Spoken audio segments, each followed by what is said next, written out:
Annual day parents meeting సందర్భంగా ఎవరైనా ఒక పేరెంట్ వచ్చి మా పిల్లలకి ఏదైనా ఒకటి చెప్పండి అని మీ ప్రిన్సిపల్ గారు పిలిచారు స్టూడెంట్స్, మై డియర్ చిల్డ్రన్స్. అందుకే నేను ఏదైనా ఒక విషయం చెప్దామని వచ్చాను యాజ్ ఎ పేరెంట్గా. సార్ ఇది లెంగ్త్ ఎక్కువ ఉంటుందో పోగండి, పర్లేదు కదా. ఏంటంటే యాక్చువల్గా మనం అనేకమైన బుక్స్ చదువుతాం. Mathematics, physics, chemistry, economics, biochemistry, computer science, ఇవన్నీ కూడా మనం లైఫ్లో సక్సెస్ అవ్వడానికి, అదే మనం ఒక ప్యాత్ని ఎంచుకోవడానికి యూజ్ అవుతాయి ఈ కోర్సులన్నీ కూడా. మరి అలాగే లైఫ్ కోచ్ బుక్స్ అని ఉంటాయండి. మనం successful life along with worthful life ఎలా లీడ్ చేయాలి అనేవి ఈ లైఫ్ కోచింగ్ బుక్స్ మనకి చెప్తాయి అన్నమాట. ఇప్పుడున్న స్టూడెంట్స్ ఎవరు కూడా, మీరందరూ కూడా ఈ లైఫ్ కోచింగ్ బుక్స్ చదవట్లేదు. అయినా అఫ్ కోర్స్ మనకి చదివేంత ఖాళీ కూడా ఉండట్లేదు. ఈ లైఫ్ కోచింగ్ బుక్స్ ఏంటంటే మన రామాయణ కానీ, మహాభారత కానీ, లేదా అబ్దుల్ కలాం గారి వింగ్స్ ఆఫ్ ఫైర్ అనే బుక్ కానీ, లేదంటే స్టీఫెన్ ఆర్కెవే గారు రాసినటువంటి 7 habits of highly effective peoples అనే బుక్ కానీ, లేదంటే చేతన్ భగత్ గారు రాసిన 11 రూల్స్ ఇన్ ద లైఫ్ అనే బుక్ కానీ, ఇంకా అనేక ఉన్నాయండి. స్వామి వివేకానంద బుక్స్, శ్రీ గారి బుక్స్, చాలా చాలా మోటివేషనల్ బుక్స్, బివి పట్టాభరం గారిది మాస్టర్ మైండ్స్, ఇలాంటి బుక్స్ ఉన్నాయి.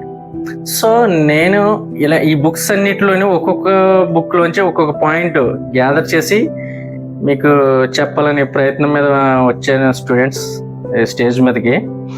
అయితే ఈ పాయింట్స్ మీకు చాలా ఉపయోగపడతాయి. ఈ పాయింట్స్ మీరు రాసుకోవాలి, పేపర్ మీద రాసుకుని రిమైండ్ చేసుకుంటూ ఉంటేనే మనకి యూజ్ ఉంటుంది.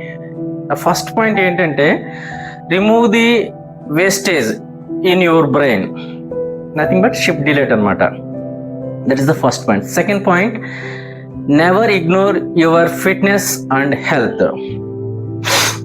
Third point, sustainability at uncertainty conditions. Fourth point, never alone criticism. Fifth point, mastery of management of emotions. Sixth point, master in simple English. And the seventh point, no cheap dopamine. Eighth point, chase the hard things only. Chase the hard things only. Ninth point, eat the elephant, dream big. 10th point, connect with people. 11th point, you never have sensitive mind, you should have tough mind. 12th point, earn, save and invest. 13th point, always you should maintain joyful and fun. ఇవి ఈ 13 పాయింట్ల గురించి నేను మీకు బ్రీఫ్గా explain చేయాలనుకున్నాను students. నేను కూడా వన్ ఆఫ్ ద టైంలో లెక్చర్గా చేశాను. Okay, the first point, remove the wastage in your brain. దీనికి నేను ఒక ఎగ్జాంపుల్ చెప్తానండి. అలాగా రోడ్ నెంబర్ వెళ్తున్నప్పుడు ఇద్దరు వ్యక్తులు, ఒక వ్యక్తి, మొదటి వ్యక్తి ఏంటంటే ఒక రాయి మీద ఉలితో కొడుతున్నాడు. రెండో వ్యక్తి అడిగాడు అనమాట ఫస్ట్ వ్యక్తిని, రాయితో మీరు ఎందుకు రాయి మీద ఉలితో కొడుతున్నారు అని అడిగాడు. రెండో వ్యక్తి చెప్పాడు, ఇందులో ఈ రాయిలో ఒక శిల్పం ఉంది, నేను దాన్ని బయటికి తీస్తున్నాను, ఈ రాయిలోని వేస్ట్ అంతా రిమూవ్ చేసేసి ఆ శిల్పాన్ని బయటికి తీస్తున్నాను అని చెప్పాడు. అంటే నేను ఇప్పుడు ఇలా మీ 13 పాయింట్లు చెప్పాక వచ్చాను, ఇవన్నీ ఈయన పాటిస్తాడు ఏంటని మీరు అప్పుడే ఈ థాట్ మీ మైండ్లోకి వచ్చేసి ఉంటుందండి.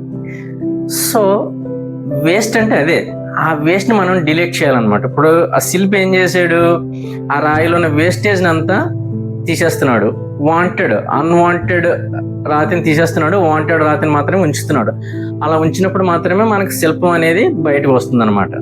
సో మనం తెలుసుకోవాల్సింది ఏంటంటే ఏది వాంటెడో ఏది అన్వాంటెడో. నేను చెప్తుంది మంచి విషయం కాబట్టి అది వాంటెడ్, సో దాన్ని మాత్రమే తీసుకోవాలి. అప్పుడు మాత్రమే మనలో ఉన్న అద్భుతమైన శిల్పం బయటకు వస్తుంది. అది ఫస్ట్ పాయింట్ అనమాట. Remove your waste in your mind, shift delete అనమాట. The second point, never ignore your fitness and health. ఎప్పుడు కూడా మీ హెల్త్ని లేదా మీ ఫిట్నెస్ని ఇగ్నోర్ చేయొద్దు అనేది. దీని గురించి స్వామి వివేకానందుల వారు ఏం చెప్పారంటే, నాకు 100 మంది ఉక్కు నరాలు, ఇనప శరీరాలు, డైమండ్ లాంటి స్ట్రాంగ్ ఉన్న మైండ్ ఉన్న 100 మందిని వండి భారతదేశ చరిత్రను మార్చి చూపిస్తున్నాను అన్నాడు ఆయన ఒక బుక్ లో, వివేకానంద గారి బుక్ లో. సో ఏంటంటే మన హెల్త్ని ఎప్పుడు కూడా ఇగ్నోర్ చేయకూడదు, ఫిట్నెస్ని కానీ హెల్త్ని కానీ. ఈ హెల్త్ మనం ఫిట్గా ఉండాలంటే మనం 3 విషయాలు పాటించాలి. కమ్మటి నిద్ర, hygienic food and exercise. Okay, ఈ కమ్మటి నిద్ర అని ఎందుకన్నానంటే అండి, సరిగ్గా నిద్రపోవట్లేదు, డిస్టర్బెన్స్. సో పడుకునేటప్పుడు ఈ సబ్జెక్ట్ బుక్స్ కాకుండా నేను చెప్తున్నాను కదా, ఇప్పుడు ఈ లైఫ్ కోర్స్ బుక్స్ అలా చదువుకుండా పడుకుంటే మనకి కమ్మటి నిద్ర వచ్చేస్తుంది. చక్కటి నిద్ర, చాలా చక్కటి నిద్ర పడుతుంది. మనం వేరే దాని గురించి ఏం ఆలోచించకుండా పడుకుంటాం. తర్వాత హైజీనిక్ ఫుడ్ తీసుకోవాలి. తర్వాత ఎక్సర్సైజ్. మనం బాడీకి కనుక మనం 45 మినిట్స్ ఇవ్వగలిగితే అది మనకి దశాబ్దాల జీవితాన్ని ఇస్తుంది.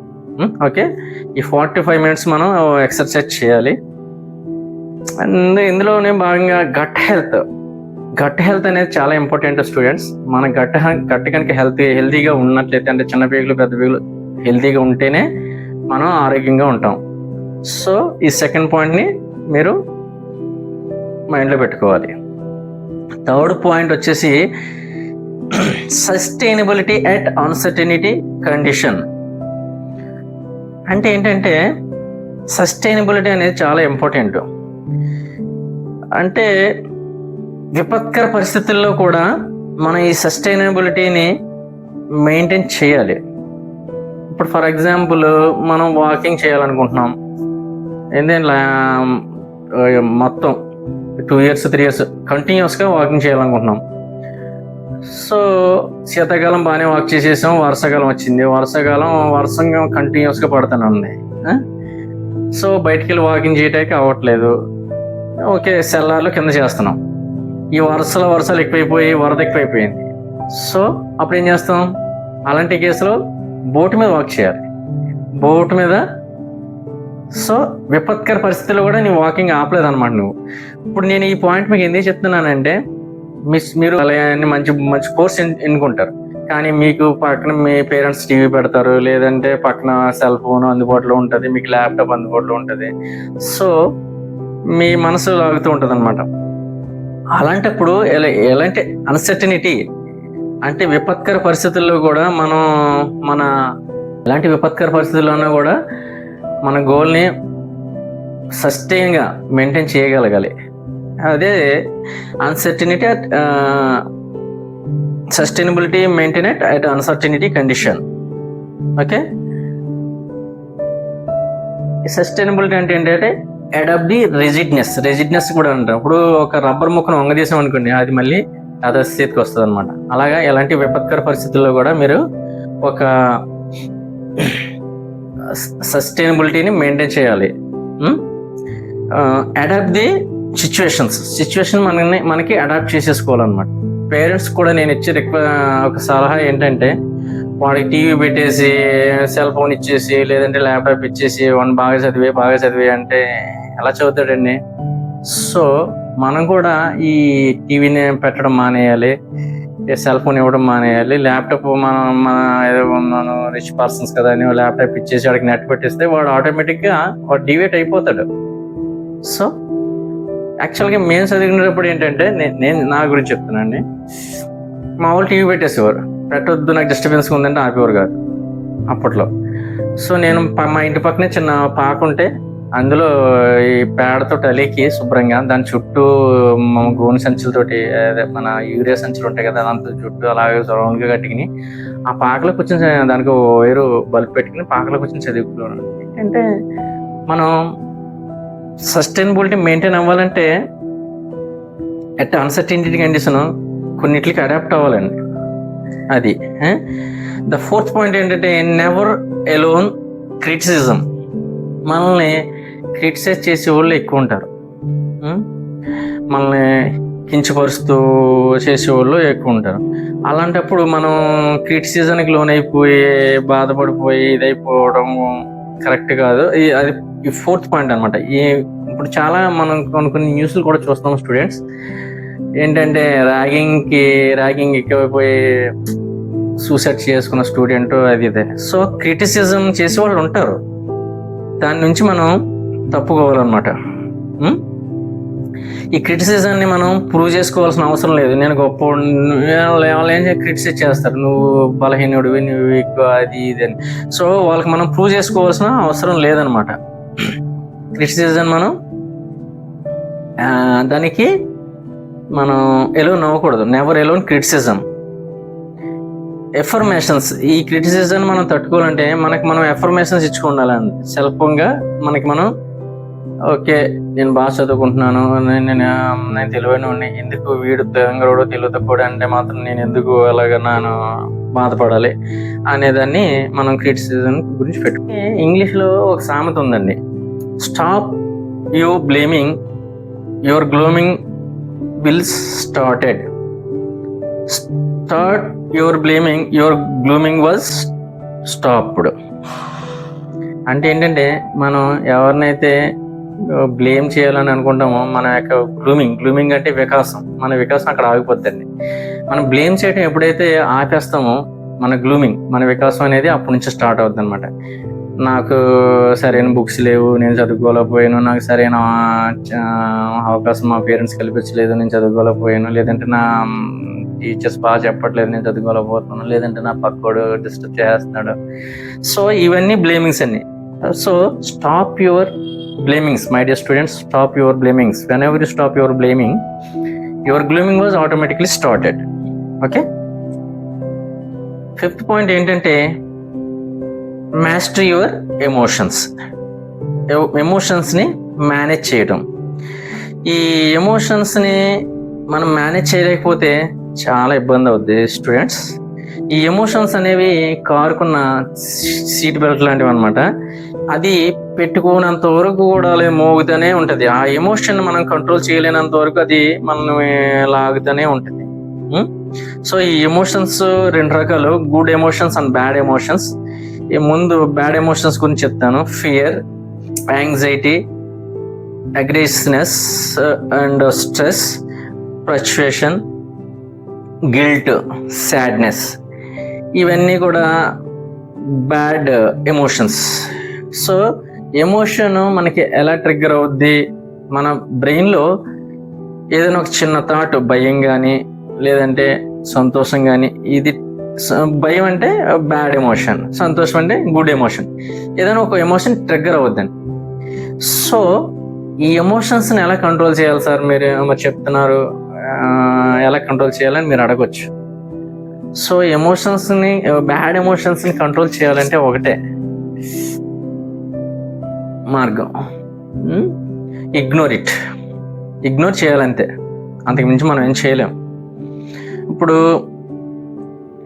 మనలో ఉన్న ఎమోషన్స్ని, అంటే మన బ్రెయిన్లో థాట్స్ ట్రిగ్గర్ అవ్వడానికి మన చుట్టూ ఉన్న మనుషులు లేదా మన చుట్టూ ఉన్న పరిస్థితులే కారణం. సో మనుషులు అంటే బ్యాడ్ ఫెలోస్. మనుషులు కూడా 2 రకాలు, bad fellows and good fellows. మన చుట్టూ ఉన్న థింగ్స్ కూడా 2 రకాలు, bad things, good things. Okay, bad things, bad persons యాక్చువల్గా వాళ్ళకి దూరంగా ఉండాలి. అంటే మనం వాళ్ళని ఇగ్నోర్ చేయాలి. దూరంగా ఉండటం అంటే మనుషులను దూరం చేసుకోమని కాదు, వాళ్ళు చెప్పే మాటలు, వాళ్ళు మనల్ని దిగజార్చే మాటలు, లేదంటే వాళ్ళు మనల్ని క్రిటిసైజ్ చేసే మాటలు మన చెవి దాకా వెళ్ళాలి తప్ప మనం బ్రెయిన్ దాకా వెళ్ళకూడదు. యాక్చువల్గా బ్యాడ్ పీపుల్స్ని మనం కనిపెట్టడం చాలా ఈజీ అండి. సిపిఆర్ అంటే మనిషి చచ్చిపోయే పరిస్థితుల్లో సిపిఆర్ అనేది ఇస్తారు. అదొకటి గుర్తుపెట్టుకుంటే చాలు. సి అంటే ఈ బ్యాడ్ పర్సన్స్ కంట్రోల్, సి అంటే కంట్రోల్, అంత మన కంట్రోల్లోనే ఉండాలి అని అనుకుంటారు వాళ్ళు. పి అంటే పవర్, బలం మొత్తం, పవర్ మొత్తం నాకే ఉండాలి అనుకుంటారు. 6 రికగ్నైజేషన్, గుర్తింపు అంతా నాకే రావాలి అని అనుకుంటారు.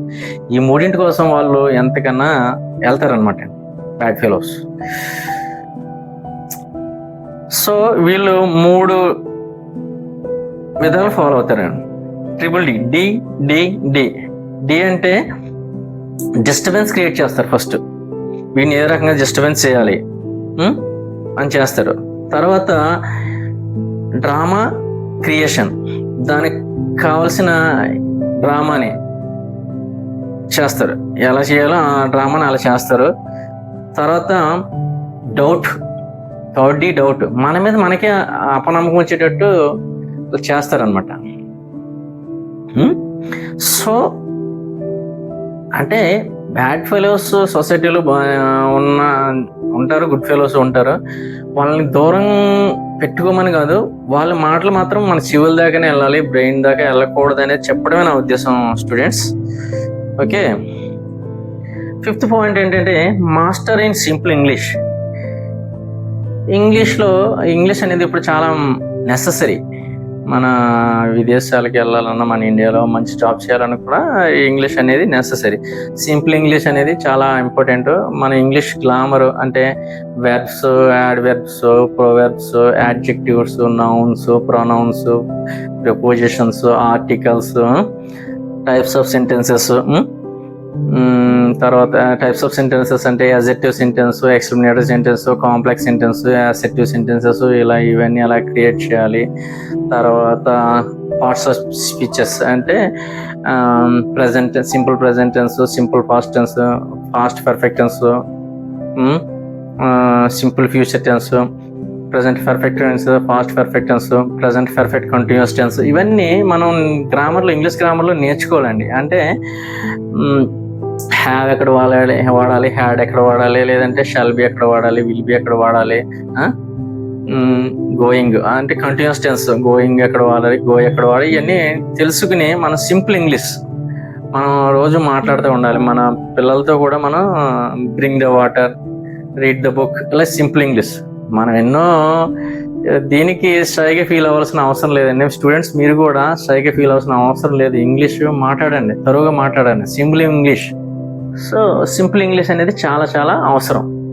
అలాగే మన తెలుగులో ఈ మధ్యన స్టూడెంట్స్కి అసలు మార్క్సే రావట్లేదండి.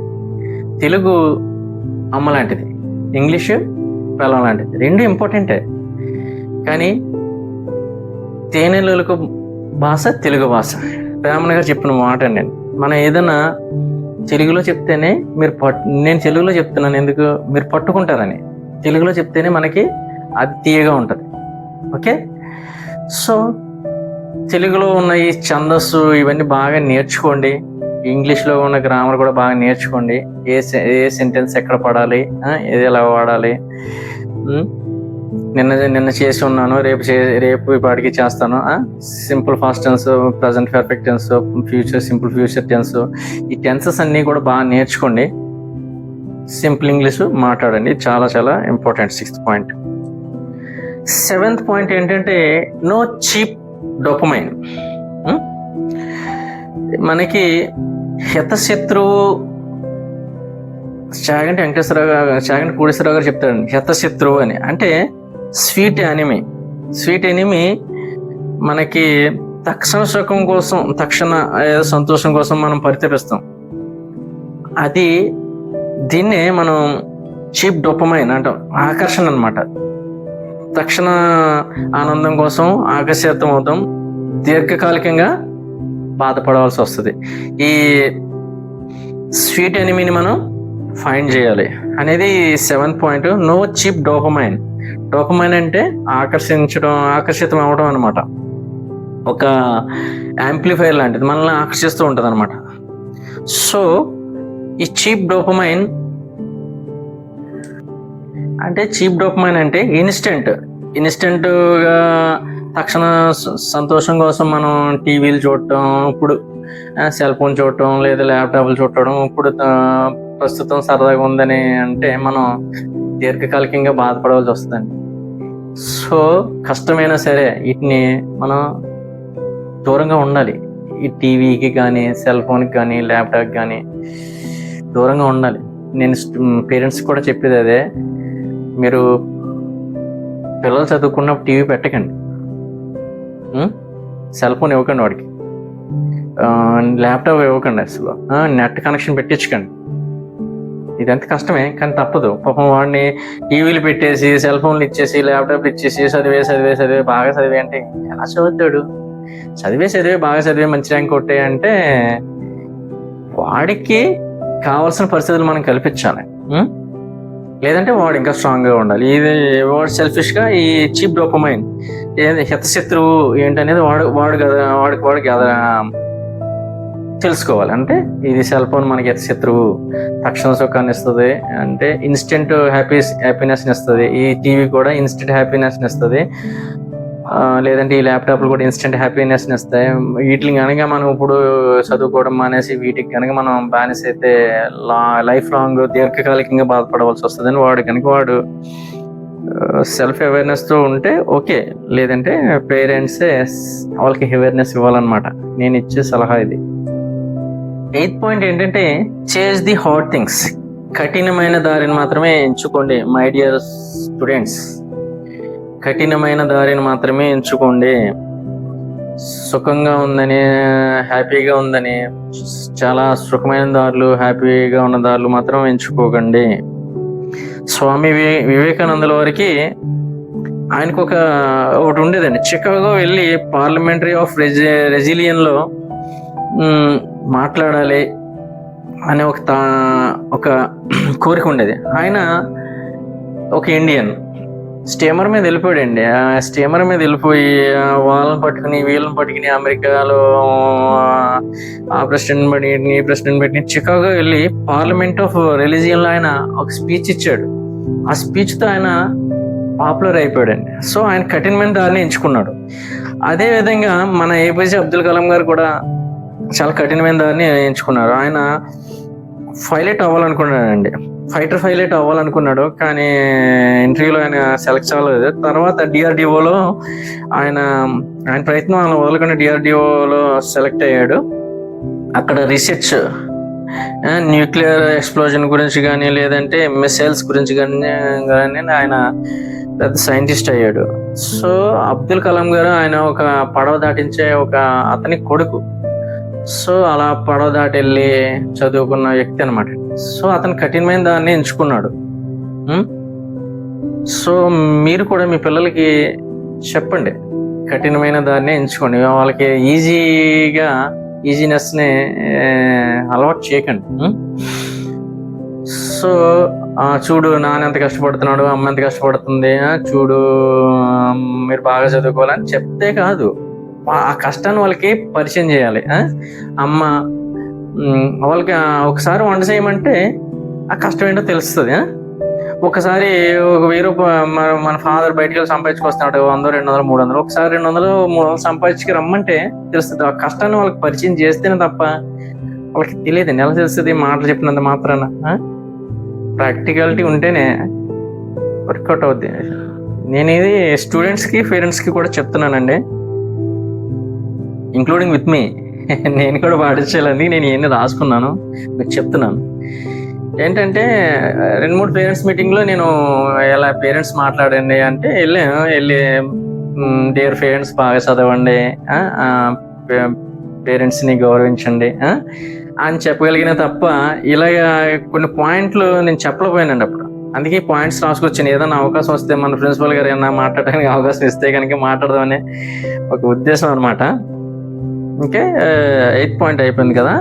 ఇప్పుడు 9th point, eat the elephant, dream big. ఇది చెప్పింది డాక్టర్ ఏపీజే అబ్దుల్ కలాం గారు అండి. Dream big, dreaming low is crime. ఆయన చెప్పింది ఏంటంటే చిన్న డ్రీమ్ ఉంటే అది క్రైమ్ అండి. సో మనం ఈట్ ది ఎలిఫెంట్ అని నేను ఎందుకన్నానంటే, ఎలిఫెంట్ని తినాలంటే ఏం చేయాలి? దాన్ని ఒక్కసారిగా అమాంతంగా తినేలేము. చిన్న చిన్న భాగాల కింద విడదీయాలన్నమాట.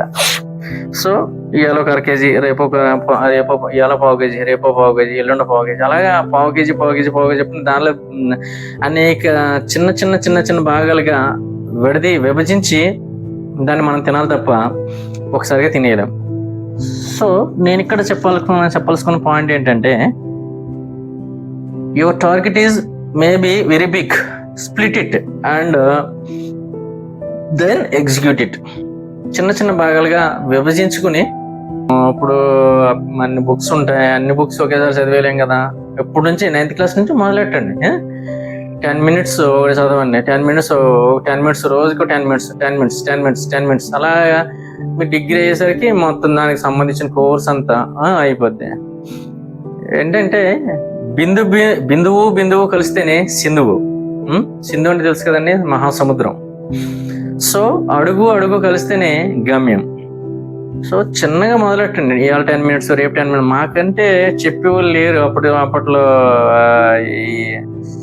చెప్పేవాళ్ళు లేక ఏదో అలాగా డిగ్రీ చేసుకుని తర్వాత ఏదో ఎంఎస్సీ చేసుకుని అలాగా.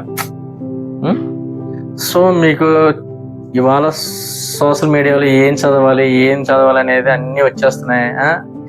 అన్ని సెల్ ఫోన్లో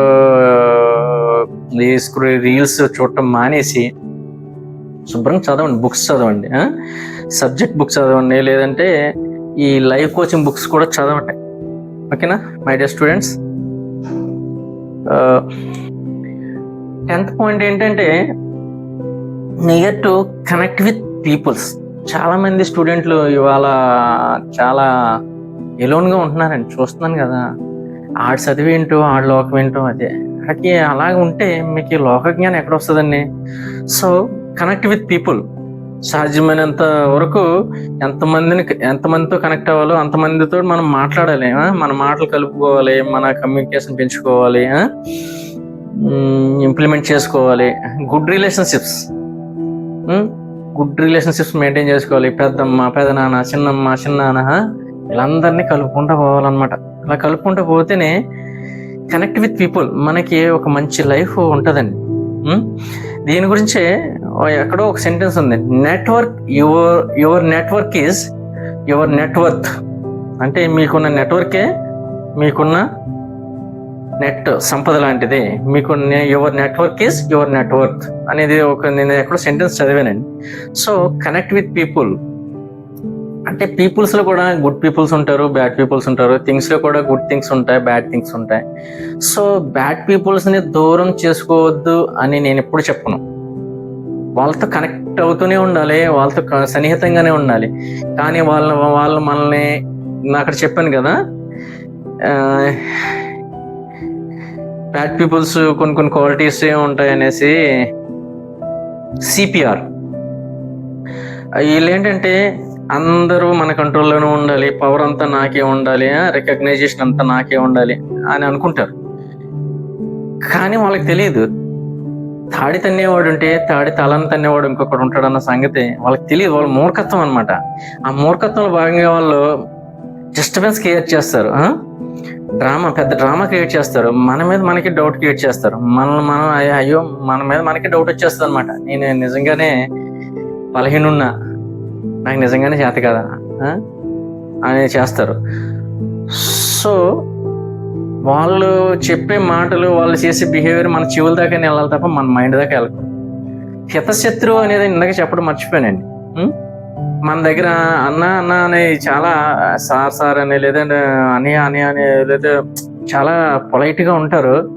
తర్వాత పక్కకి వెళ్ళిన తర్వాత వదిన ఆడు అక్కడ బార్ దగ్గర ఎక్కడో కనిపించాడు, లేదంటే అక్కడ అది తిరుగుతున్నాడు, లేకపోతే ఇలా తిరుగుతున్నాడు అలా చెప్తారు. సో హితశత్రువు అండి, మనం వాళ్ళని కనిపెట్టాలి. మన దగ్గర బాగానే ఉంటారు, మన సైడ్కి వెళ్ళిన తర్వాత చేయాల్సిందంతా చేస్తారు. సో వాళ్ళకి దూరంగా ఉండమని కాదు, వాళ్ళతో కనెక్ట్ అవుతూనే వాళ్ళ యొక్క చేష్టల్ని మనం గమనించాలి. నేను ఇక్కడ చెప్పేది ఏంటంటే, మనం ఎంత డేంజర్లో ఉన్నాం అనేది మనం తెలుసుకోవాలన్నమాట. మనం ముంచేస్తారు వాళ్ళు, మనం ఎంత డేంజర్లో ఉన్నాం అనేది మనం తెలుసుకోవాలి. సో ఫ్రెండ్స్ కూడా అంతే. డియర్ స్టూడెంట్స్, మనకి మంచి ఫ్రెండ్స్ ఉంటారు, చెడ్డ ఫ్రెండ్స్ ఉంటారు.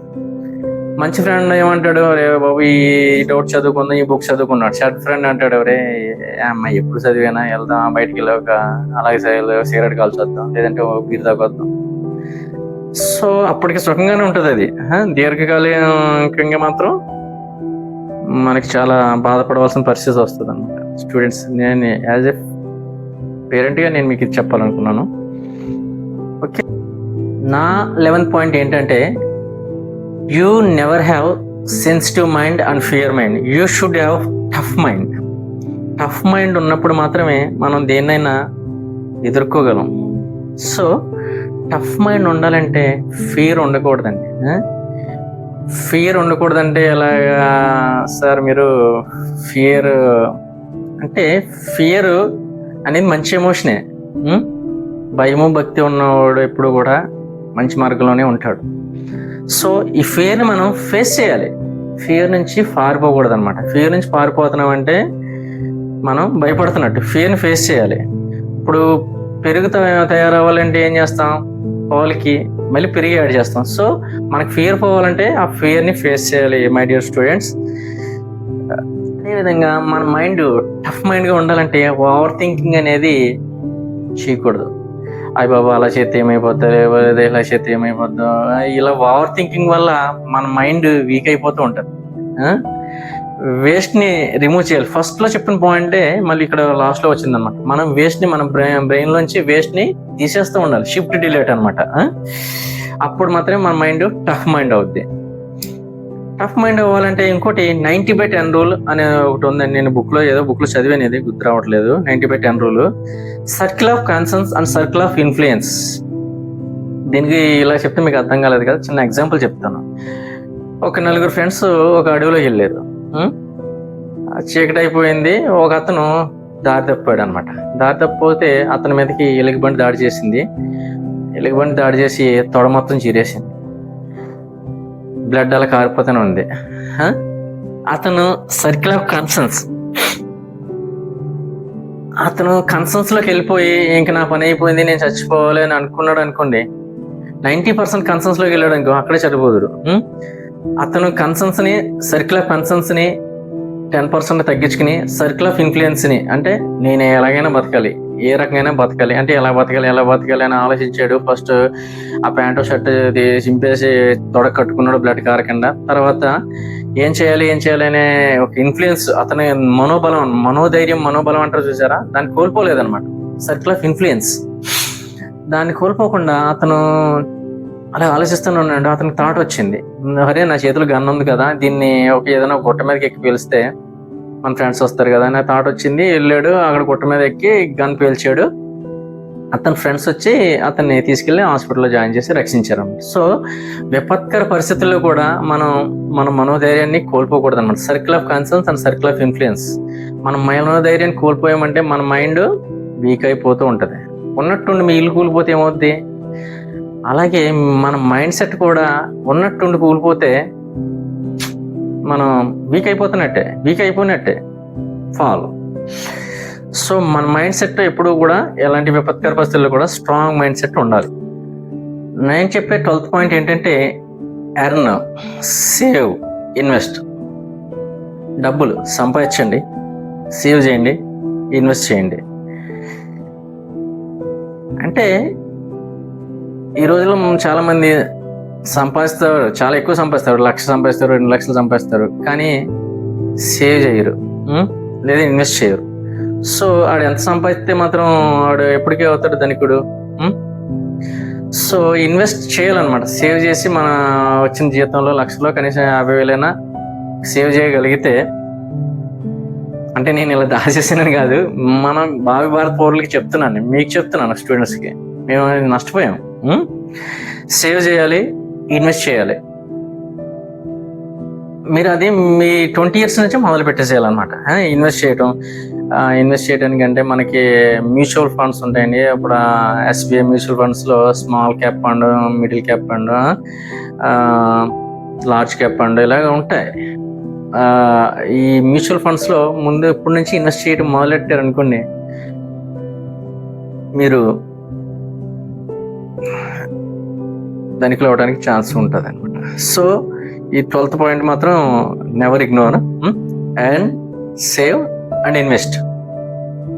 సంపాదించాలి, సేవ్ చేసుకోవాలి, ఇన్వెస్ట్ చేసుకోవాలి. 13th పాయింట్ ఏంటంటే, everybody should always maintain humour, jovial and add fun in your life. మాటకారితనం, మన మాటే మంత్రం అంటారు చూసారండి. కఠినమైన మాటలు ఎప్పుడు మాట్లాడొద్దండి.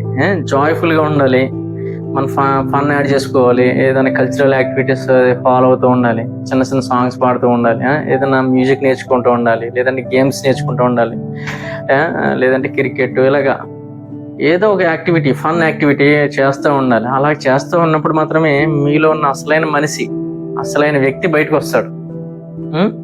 అంతేగాని ఒక చోట ఉండిపోయి 4 గదుల మధ్య ఉండిపోయితే మనలో ఉన్న మంచి శిల్పం బయటికి ఎలా వస్తుందండి. ఇది 13th పాయింట్. సో ఈ 13 పాయింట్లు రాసుకుని మై డియర్ స్టూడెంట్స్, మీకు చాలా యూజ్ అవుతాయి. ఓకే, థ్యాంక్ యూ ప్రిన్సిపల్ గారు. థ్యాంక్ యూ అండి.